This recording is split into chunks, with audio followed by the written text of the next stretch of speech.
पाहू शकता आपला गोकर्णाचा वेल जी झाडं होती ती सध्या पिवळी होऊन पानं गळू लागली थोडी, तरीसुद्धा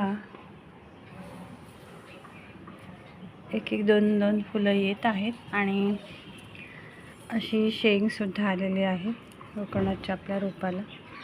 बऱ्यापैकी आपलं रोप सुंदर झालं, छान झालेलं आहे.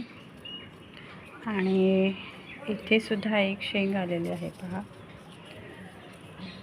तर फुलाच्या मागूनच ही शेंग येत असते.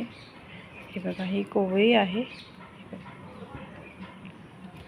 खूप छान वाटतं. आता बऱ्यापैकी मोठे झाले गोकर्णाची आपली रोपं आणि खूप लहान असल्यापासून म्हणजे आपण लावल्यापासूनच आपण गोकर्ण दाखवलेलं आहे.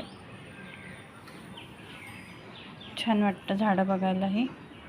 आपण लावलेली झाडं अशी मोठी झाली की अप्रतिम आनंद असतो. आणि हे बघा, ही पण आता खूप सुंदर याचं रोप तयार होऊ शकतं.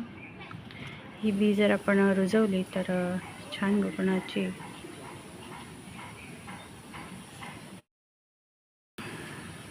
श्री स्वामी समर्थ. आपण लावलेली गोकर्णाची झाडं खूप छान अशी मोठी झालेली आहेत आणि खूप छान वाटतं जेव्हा अशी झाडं मोठी होतात. आता त्याला शेंगासुद्धा आलेल्या आहेत, पाहू शकता. तर त्या फुलामधूनच पुढे शेंग आलेली आहे ही.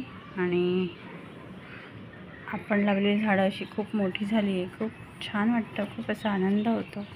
इथे सुद्धा एक शेंग आहे पहा. तर कोवळी आहे ही आणि ही छोटी आहे शेंग, मोठी नाही एवढी.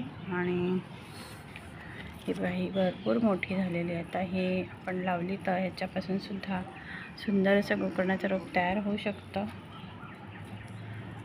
तर खूप छान वाटतं. आपल्याला एक दोन फुलं कायम मिळत असतात आणि आपण ठरल्याप्रमाणे भाज्यांची देठं, साली ह्याचं जे पाणी वापरतो त्याच्यापासून ही झाडं अशी खूप सुंदर